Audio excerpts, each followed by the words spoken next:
Hey guys, so this is my old headset. It has served me very, very well, but at 5 years, I can't ask much more from a $25 headset. I just can't. So tonight I went out and I got myself a new one. The selection isn't that great in my hometown, and this was kind of an emergency kind of deal where it was just a situation where, I need to get a new headset. I have to, get back into the swing of things, because I did give myself a couple of days off from this happened. I'm not even going to lie.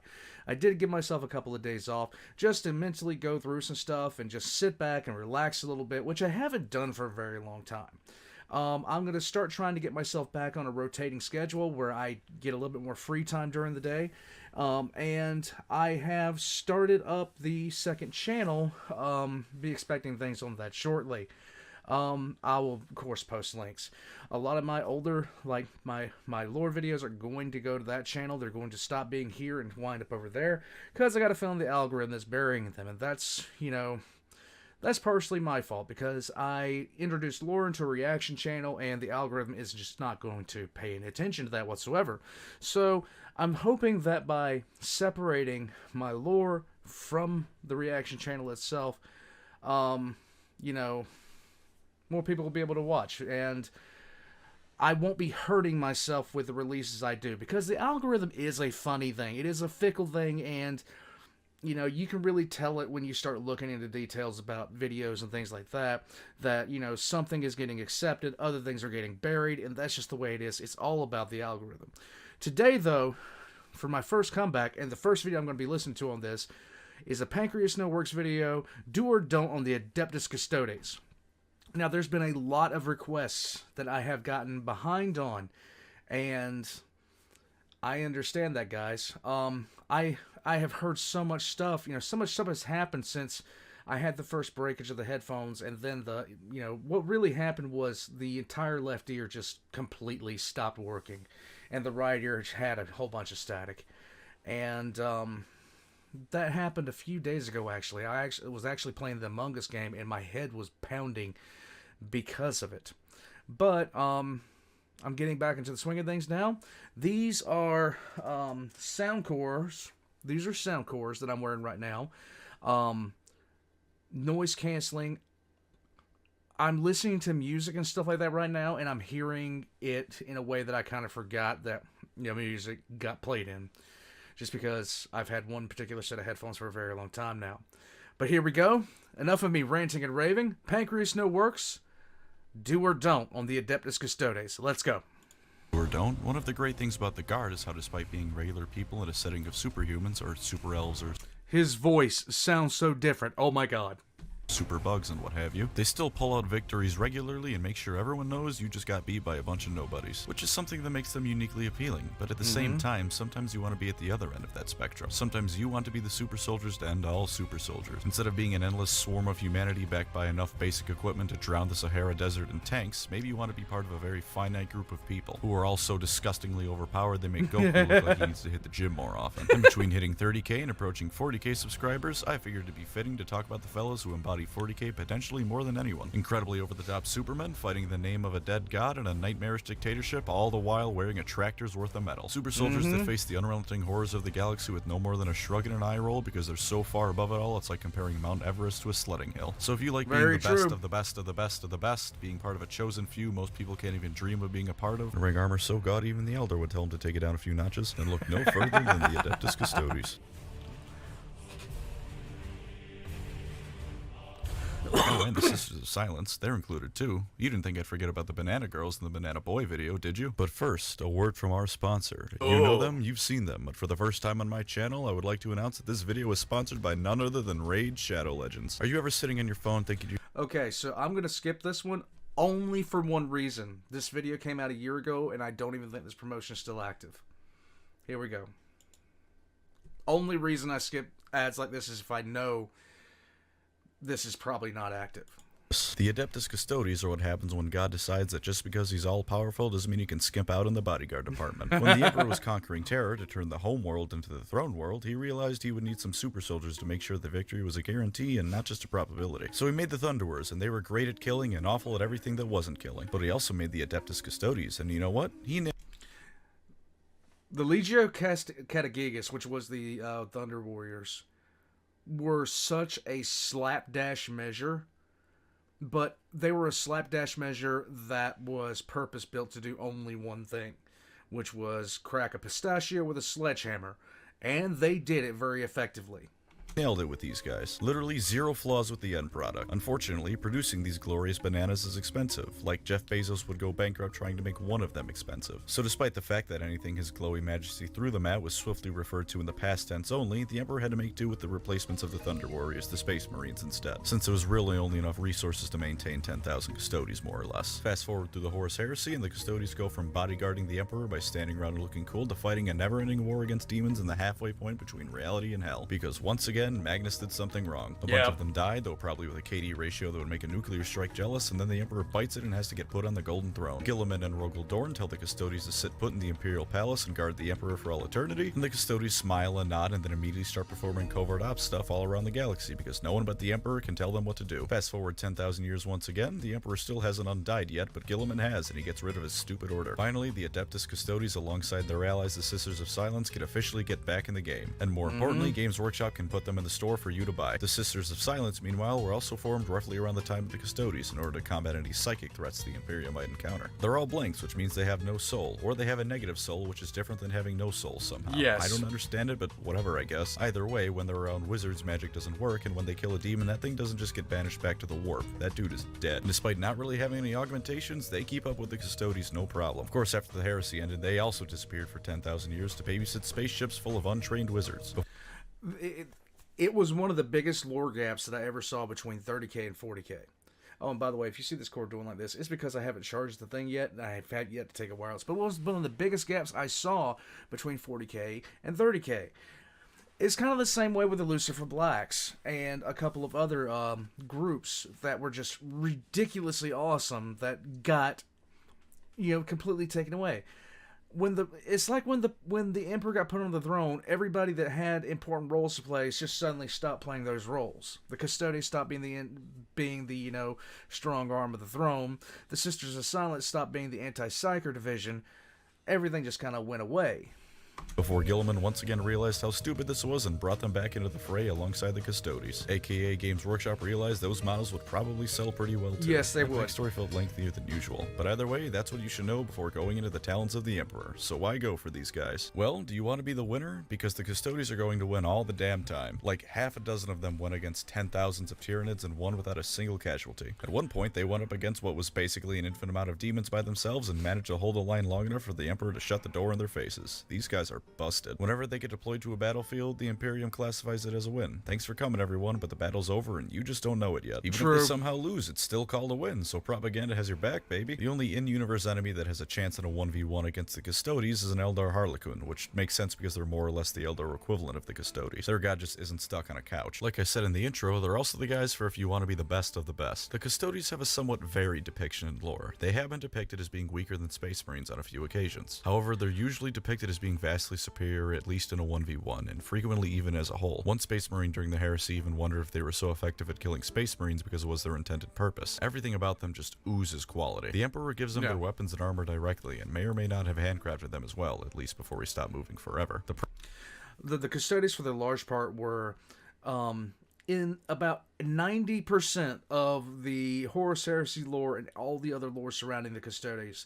The Custodes are on a godlike level of martial ability, and then there's 10% of the time where I cannot possibly fathom why the Custodians were doing what they were doing. But the concept of an Astartes even being able to hit a Custodian in one-on-one combat was considered so ridiculous it went beyond the pale. That's why when Argel Tal got possessed and became one of the Galvorbak, when he knocked a Custodian down, everybody in the practice chamber just sat down, just stared in just dumbfounded shock. Now, it was the last time he did it, because the Custodian didn't expect him to get that, good overnight. And once again, it was a thing where, okay, Custodian, this Astartes that you've been pasting the floor with in a practice cage just came in and handed you your lunch. it's time to start paying attention. But then again, a lot of things from the first Heretic, I was sitting there like, just thinking the custodians that were aboard, that were with Lorgar's expedition had their brains removed and replaced with a slug that had been flowing downriver from a chemical plant.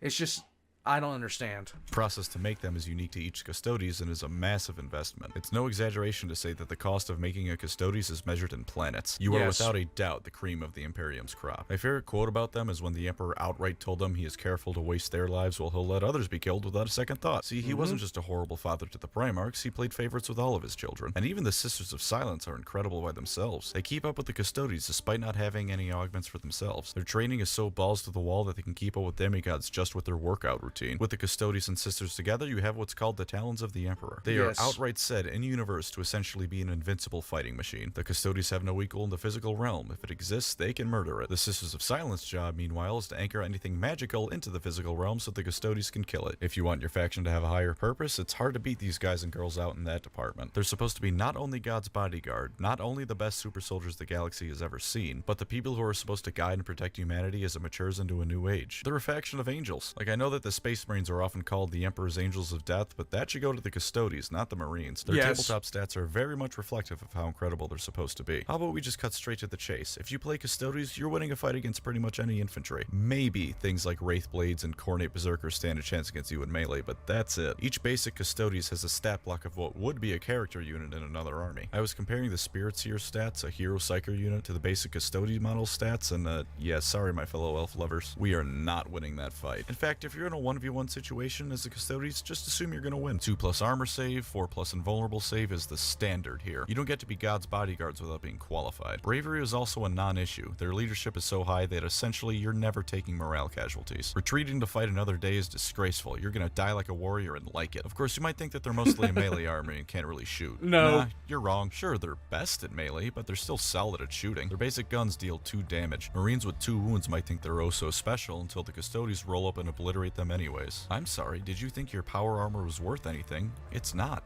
It's really not. Maybe you think you can overwhelm the Emperor's Chosens with hordes. Not if they brought a Witchseeker squad, you can't. Take that Dawn of War voice line where the Marine screams, "Burn in holy fire," and have a woman say it, and you have the Witchseekers as they incinerate entire batches of infantry. Worried about vehicles as a Custodes player? Just throw a Dreadnought at it. They're better than anyone else's. Sorry, Wraith Lord, the Chad Stodes win again. That sentence hurt to type and say, and I want all of you to know that. And of course they have the Grav tanks, because in an age where most of humanity gets to use World War I era mechanized units, the Custodes are cruising around in actual sci-fi tech. I feel like it should go without saying, but yes, they're powerful too. They've even got jet bikes for those people who somehow got the mad idea in their head that they could outrun the Emperor's 10,000. Special mention goes to the Rhino. Not for its stats or anything, I just think it's really funny that it's blatantly using an ultramarine paint job. How about the Sisters of Silence? What do they bring to the table? Are you in melee with a Psyker? You get to reroll all your wound rolls. You just do it. They also can't be targeted by or affected by Psyker powers. They look at a man using the power of his mind to throw actual physical lightning around, and they say no. I simply will not be affected by this. I fear the day I go up against the Custodes sister army, because I run Eldar, and I will lose horribly. The models themselves are also absolutely stunning. They're a recent army in the grand scheme of 40k, so it makes sense. The vibrant golden colors of the armor are sure to stand out, and every detail on every model is perfect. There's a reason I said they embody 40k at its finest, maybe even more than the Space Marines. They're Baroque, Romanesque super soldiers with lightning spears and supersized guns, and everything I just described looks amazing. The same goes for the Sisters of Silence. They're just a little bit smaller than the Custodes, since they're physically just regular people. As for actually collecting them, boy are you in for a treat. They're very easy to paint. Do you have gold paint? Congratulations, that's 90% of your work right there. And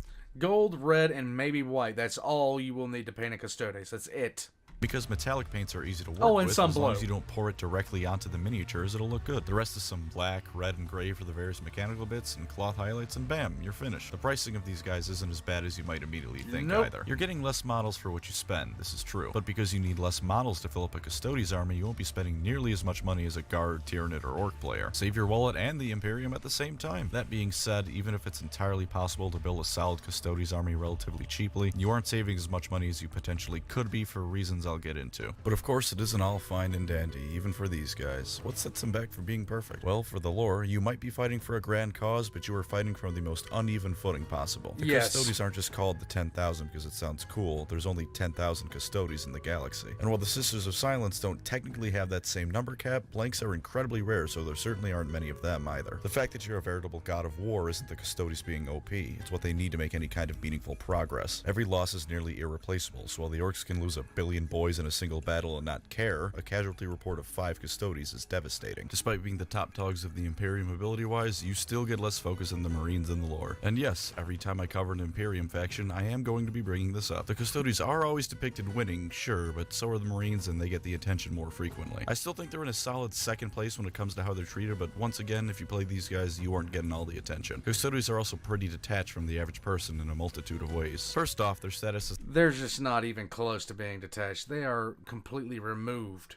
the end-all be-all super soldiers means there are very few Custodes stories in a more toned-down environment. Even if it isn't all massive battles, it's pretty much always something dramatic and galaxy-changing if they're involved, so if you want something low-key, then the Custodes are not for you. Secondly, they're fairly detached from humanity. Some of them are disgusted by the weakness of the average human being, while others do go out of their way to try and protect the average person and acknowledge that they're more than anything fighting for mankind and not just the Emperor. But at the end of the day, a Custodian doesn't have much to talk to your average person about, you know? It's like, sorry to hear you got laid off from your job, random citizen. That's probably awful. Sorry to interrupt, but please excuse me while I go back to preventing literal demons from eating everyone's souls. They're not exactly the kind of people I can picture myself sharing a few drinks at a bar with. To be honest though, I'm pretty low on lore problems with them. For the most part, they've been handled very well. There's a few nitpicks I could bring up. The Custodes haven't been more or less relegated to set dressing for 10,000 years springs to mind, but honestly I think some of that is more personal preference rather than something I can call an objective flaw. Inasmuch anything I say in these videos is objective. And they even mention how they have to live with the fact they did nothing as the Imperium collapsed all around them, so that sort of thing can even be called an intentional flaw to give them character. But regardless, for once this means I actually have more tabletop negatives than lore negatives. What are they, you might ask? Well, as it turns out, the price of being the ultimate warrior is very literal here. Custodes units cost more points than any army that isn't a knight army, which, yeah, of course the mecha are going to be expensive. This means two things. One, you will almost always be outnumbered. Like a single Custodes model is worth an entire squad of guardsmen. The only army that won't outnumber you is once again a knight army, and to be honest, I'm pretty sure that matchup favors the knights. The Custodes are tough. They aren't 50-foot tall robot tough. This means that taking objectives is essentially a lost cause because your opponent's going to have far more models to contest it with than you ever will. You're designed to kill with extreme efficiency, and if you can't be doing that, then you're in real danger of losing. The other downside is that whenever you lose a model, it's gonna hurt. Because you have so few troops on the tabletop, every single loss matters. Where the Guard and Tyranids can go through troops like tissue paper, you can't afford to do that. That's why the Custodes can really suffer against Horde armies. While the Sisters of Silence Witch Seekers can burn through them, if you don't have them, you can be in real trouble as 50 different shots come straight at you. Eventually, one of them is going to get lucky, and when they do, the Custodes are going to feel that loss. Armies with damage reduction can also give you some trouble. The Custodes on average deal 2 wounds when they hit, which is great. The problem is, if this number is reduced at all, you're going to be dealing not nearly as much damage as you might think you should be. Let's take the Wraith Guard. They now reduce all incoming damage by 1. They have 3 wounds. This means that a Custodian will need to attack a Wraith Guard 3 times to destroy it. You can very well get stuck in against these units while others tear into you from the sides. You do have a lot of attacks in melee, so it isn't necessarily the biggest problem, but something you should always keep in the back of your mind. Speaking of the Sisters of Silence, to simplify, they're roughly equivalent to Space Marines. It's not a perfect comparison, but from what I've seen, they are closer to them than the Sisters of Battle, which means that while they're tough, they aren't tough enough to be effective bullet sponges with how much you're paying for them. Improper positioning can be the death of them, and then you're left without your anti-magic button that may very well double as your anti-horde button. Also, while you technically can field an All-Sisters army, it's going to be very bare bones and not have a lot of what you need to compete. It's good for fluffy battles, don't get me wrong, and that can be a lot of fun, just not if you're trying to win in a competitive setting. You also don't get any magic if you don't ally with an Imperium force. So if you want to run all Custodes, you not only can't cast magic, but can't deny it without using a stratagem either. With the Sisters of Silence being a thing, you might think it's not that big of an issue until you remember that while the Sisters are immune to Eldrad setting their insides to 500 degrees Celsius, the Custodes are not. You're also kinda slow. You have transports, but aside from them and the jet bikes, you aren't the fastest fellas on the field. Not horribly slow, it's not like the Death Guard or the Necrons, but just something to keep in mind before you charge your 10 Custodes into a horde of 100 guardsmen. The model.